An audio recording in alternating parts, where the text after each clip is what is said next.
शब्दों के भेद कितने होते हैं? प्रश्न तो ये है, पर इससे पहले अपन को ये समझना पड़ेगा कि शब्दों के भेद कितने आधारों पर किए गए हैं। तो ये आप में से किसी को आता है क्या? शब्दों के भेद कितने आधारों पर किए गए हैं? आता है क्या किसी को? नहीं आता।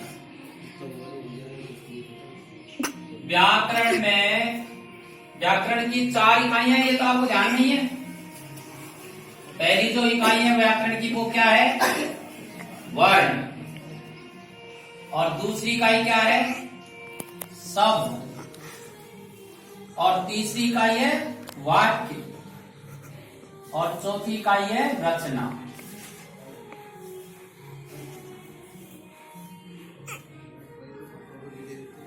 व्याकरण की सबसे छोटी इकाई कौन है? इसलिए वर्ण की परिभाषा भी यही है। क्या परिभाषा है? व्याकरण की लघुत्तम इकाई को वर्ण कहते हैं। यही परिभाषा है इसकी।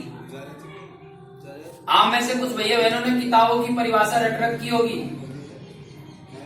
वह छोटी से छोटी ध्वनि जिसके और टुकड़े नहीं किए जा सकते उसको वर्ण कहते हैं। ये किताबों की परिभाषा है। पर वर्ण की सही परिभाषा क्या है? व्याकरण की सबसे छोटी इकाई या व्याकरण की लघुत्तम इकाई को वर्ण कहते हैं। ये सर्वमान्य परिभाषा है और सर्व शाश्वत परिभाषा है। शाश्वत क्यों है? देख लो, सबसे छोटी इकाई कौन है? और अपन बोल भी यही रहे कि व्याकरण की सबसे छोटी इकाई को वर्ण कहते हैं। और वर्णों के मेल को क्या कहते हैं? शब्द कहते हैं। इसलिए शब्द की परिभाषा भी अलग से रटने की जरूरत नहीं है। 2 या 2 से अधिक शब्दों के, ऐसे बोलते हो आप किताबों की परिभाषा। व्याकरण में लिखी रहती है और रट के बोलते हो ना। वो रट के बोलने की जरूरत ही नहीं है क्या आवश्यकता? वर्णों के मेल को शब्द कहते हैं। सरल सी परिभाषा है। और शब्दों के मेल को क्या कहते हैं? वाक्य कहते हैं। वाक्य की परिभाषा भी आप किताबों में से रटते हो। कहां रटने की जरूरत पड़ रही है बताओ? और सब वाक्यों के मेल को क्या कहते हैं? रचना कहते हैं। कुछ रटना पड़ा क्या आपको? व्याकरण की सबसे छोटी इकाई वर्णों के मेल को, शब्दों के मेल को और वाक्यों के मेल को रचना। एक शर्त इसके साथ जुड़ी हुई है। वो शर्त क्या है?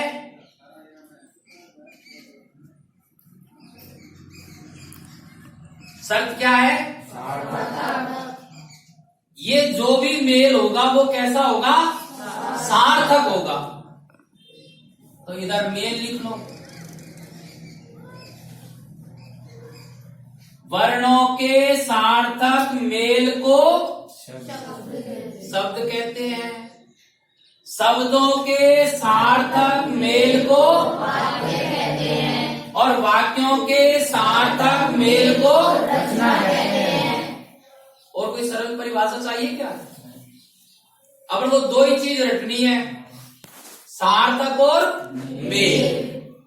और 4 इकाई याद रखनी है, वर्ण,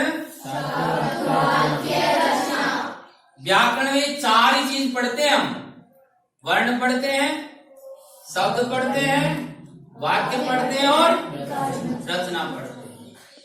चारों पढ़ लेंगे तो व्याकरण पूरी हो जाएगी। अब मैं आज वर्ण नहीं पढ़ा रहा हूं आपको। क्या पढ़ा रहा हूं? शब्द। तो शब्द किसे कहते हैं? वर्णों के सार्थक मेल को शब्द कहते हैं। ये तो शब्द की परिभाषा हो गई। अगला बिंदु, शब्द कितने प्रकार के होते हैं? तो शब्दों के प्रकार पढ़ने से पहले हमको ये ध्यान में रहना चाहिए कि शब्दों के प्रकारों के आधार कितने हैं। शब्दों के जो भेद है या शब्दों के जो प्रकार है वो कितने आधारों पर किए गए हैं। शब्द भेद के आधार है 5। कितने? 5 आधार है। उसमें पहला आधार है उत्पत्ति, दूसरा आधार है व्युत्पत्ति, तीसरा आधार है अर्थ और चौथा आधार है विकार और 5वां आधार है शक्ति। शब्द भेद कितने आधारों पर किए गए हैं? 5 आधारों पर किए गए। कौन कौन से?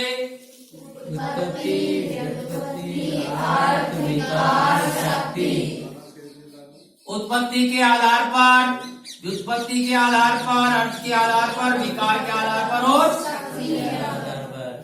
अब मैं उत्पत्ति के आधार पर नहीं पढ़ाऊंगा, ये भी नहीं पढ़ाऊंगा, ये भी नहीं पढ़ा रहा हूं, ये पढ़ा रहा हूं। विकार के आधार पर शब्दों के भेद। तो विकार के आधार पर शब्दों के 2 भेद हैं। विकार के आधार पर शब्दों के कितने भेद हैं? 2 भेद हैं। एक भेद का नाम है विकारी और एक भेद का नाम है अविकारी। फिर विकारी के भी भेद हैं 4 और अविकारी के भी भेद हैं 4। फिर इन चारों के भी भेद हैं।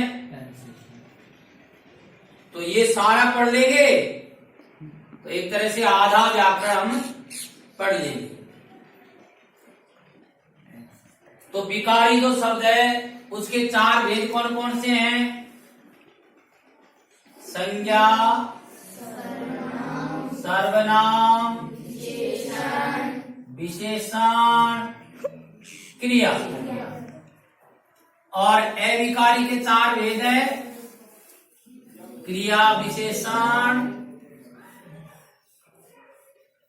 समुच्चय बोधक, संबंध बोधक और विस्मयादि बोधक। फिर संज्ञा की परिभाषा, उसके भेद, सर्वनाम की परिभाषा, उसके भेद, विशेषण की परिभाषा, उसके भेद और क्रिया की परिभाषा, उसके भेद। फिर प्रत्येक भेद के उदाहरण।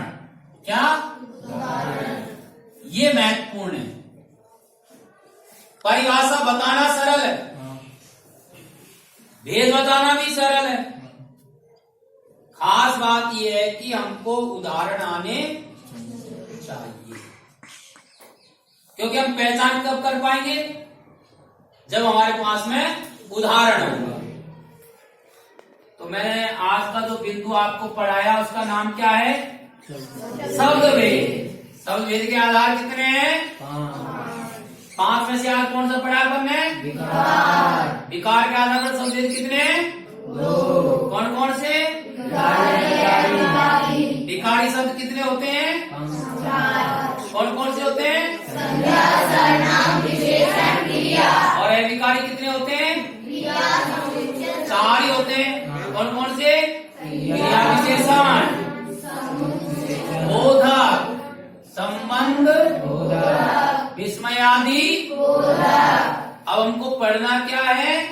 इनकी परिभाषा, इनके प्रकार और इनके उदाहरण। कितने हैं टोटल? 8। तो अपनी व्याकरण की कॉपी के 8 पन्ने बना लो। एक पर लिख दो संज्ञा, एक पर लिखो सर्वनाम, एक पर लिखो विशेषण, एक पर लिखो क्रिया, एक पर लिखो क्रिया विशेषण। फिर उसका परिभाषा लिखो, प्रकार लिखो, उदाहरण लिखो।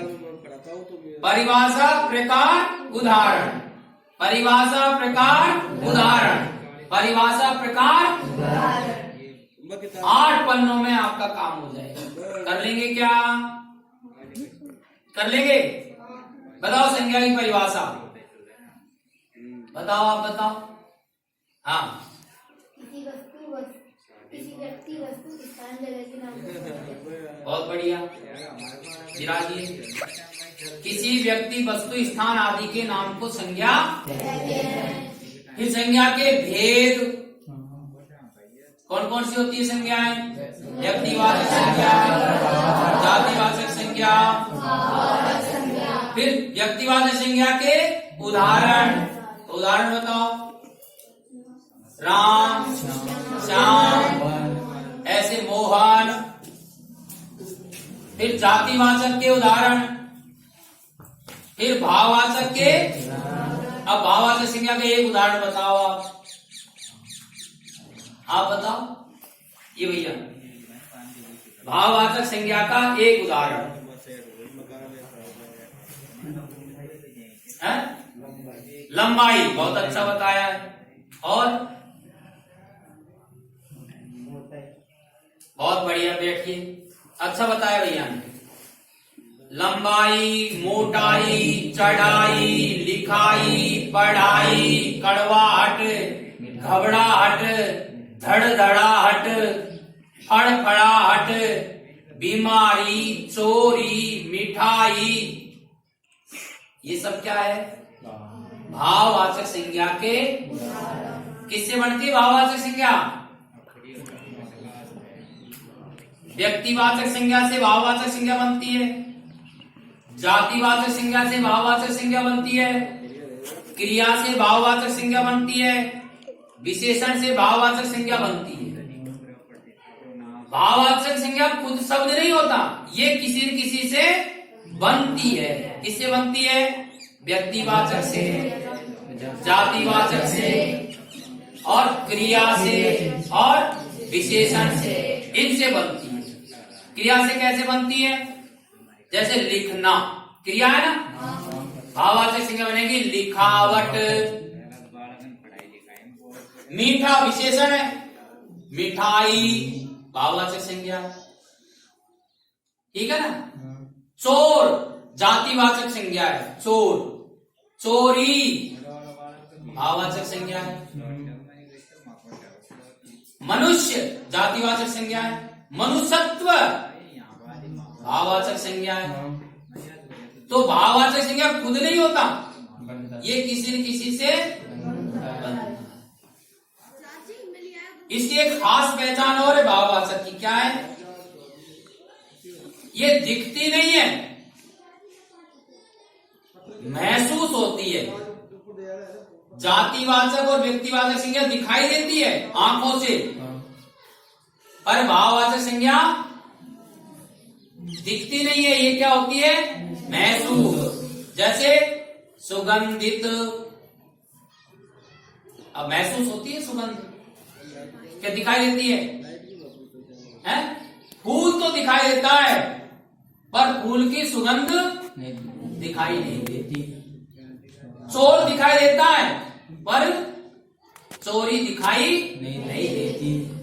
समझा कि महसूस की जाती है। हवा दिखती नहीं है, महसूस होती है। मिठाई, मीठापन, मिठाई तो दिखाई देती है, पर मीठापन दिखाई नहीं देता।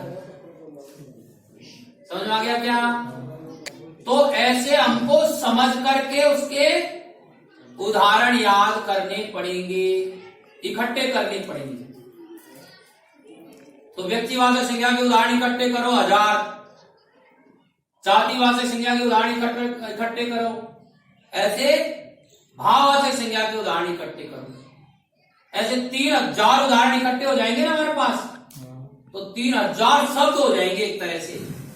और जो 3000 शब्द हमको ध्यान में आ जाएंगे तो हमारी भाषा भी सुधर जाएगी। कोई चीज लिखनी पड़ेगी तो फटाफट लिख देंगे, कोई चीज बोलनी पड़ेगी तो फटाफट बोल भी देंगे। अभी मैं क्या बोल रहा हूं आपके सामने? शब्द बोल रहा हूं ना, शब्दों को मिला के वाक्य बोल रहा हूं। अब मैं शब्द क्यों बोल रहा हूं? क्योंकि मेरे पास शब्द है, इसलिए बोल रहा हूं। और शब्द नहीं होते तो आपको अच्छा बोलना सीखना है क्या? तो शब्द होने चाहिए। अंग्रेजी बोलना सीखना चाहते हो तो अंग्रेजी के शब्द रखो अपने पास। कोई व्यक्ति कितने रुपए खर्च कर सकता है? जितने रुपए उसके जेब में हो। तो आप कितना बोल सकते हो?